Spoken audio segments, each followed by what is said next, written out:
Hey guys, welcome to my Geek Rant. So today I'm going to be talking about Princess Leia number 2. That's right, the second comic book in the Princess Leia, I believe, 5-part arc. I felt that it was a little bit rushed, actually. I feel like the panels and the dialogue, sometimes it kind of jumped. I think I had the same issue with, I can't remember if it was the first version of Leia or Star Wars number 2. I had the same issue of the panels just like being too quick, especially in the action scene that happened in this particular one. But I did enjoy the flashback. It kind of was cool because it showed a representation of the two sides of Leia.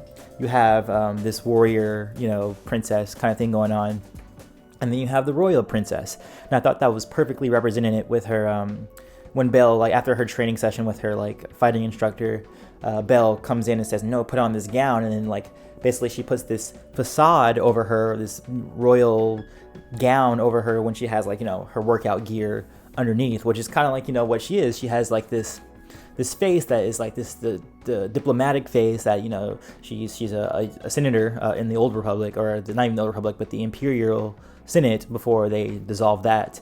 But on the inside, she's this warrior that wants to kick butt, which she actually really does in this book. And I thought that's really awesome. And it also made me think, I wonder if they're going to, in the new trilogy of the movies, I wonder if they're actually going to have Leia trained as a Jedi, or if she's going to have any kind of training.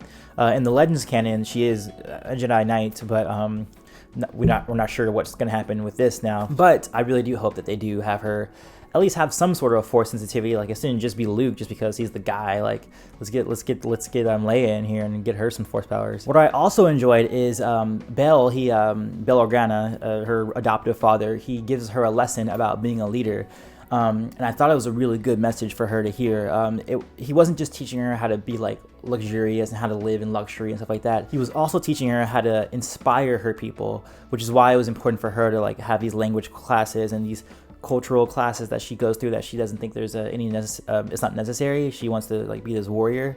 But yeah, I really like that point that she wasn't just living in luxury, because when you think of like a princess, you think a damsel in distress, but obviously that gets turned on its head when you see Princess Leia for the first time, and she's like, talking back to Vader, which is like, how is this person talking back to Vader? Like, what's going on? What I also was wondering what was going to happen in this comic is I thought we were going to get more insight into Leia and Padme, especially since she is on Naboo in this comic.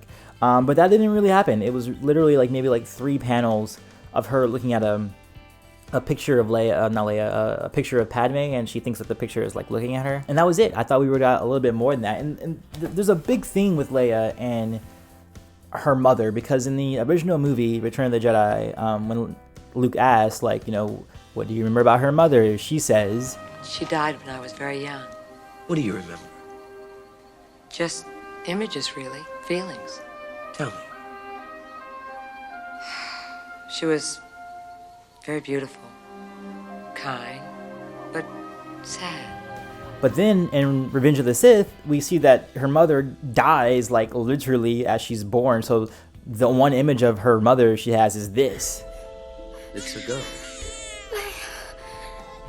Which totally wouldn't make sense, because if she only she wouldn't even remember that as a newborn. She wouldn't remember seeing her mother in that way. So that's always been a huge retcon that George Lucas wrote in himself, which was completely that's a whole different situation. I'm not even going to talk about that. But yeah, it's the attention's in the details, and he did not pay attention to his details in that particular moment. But I thought this book was going to kind of rectify that, or at least give us an answer about what's going on. But we didn't get much of it. And then they had this whole tease about being in Naboo, and there wasn't really much of anything in terms of establishing some sort of relationship or some reasoning behind Leia and Padme having some sort of something together.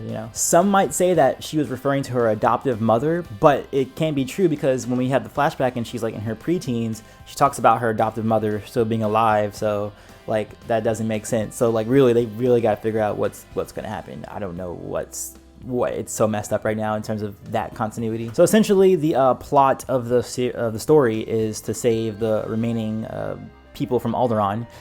So she's going to Naboo to save a faction of them there, which she of course does, which she does in a really cool, she actually gets sold out by one of her family friends, and but she still gets out of the crunch by kicking butt, and she saves the people, the Alderaanians. I guess I would say Alderaanians. But one of them has a sister who's in the Empire, and then they're having a conversation because the two sisters are obviously from Alderaan, one who's now with Princess Leia and another one who works for the Empire.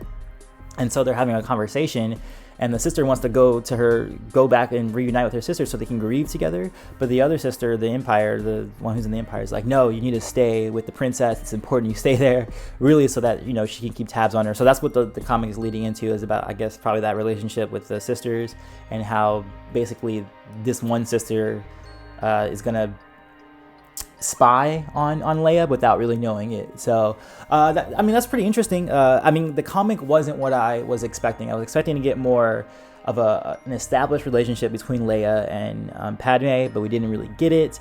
But we did get a pretty good story with the artwork was pretty solid. It did feel kind of rushed with the panels and some of the dialogue, but overall it was pretty solid. And it kept me there enough that I do look forward to the next comic book. So that's enough for that. So I'll see you guys on the next one. As always, peace, love, and may the force be with you. Always.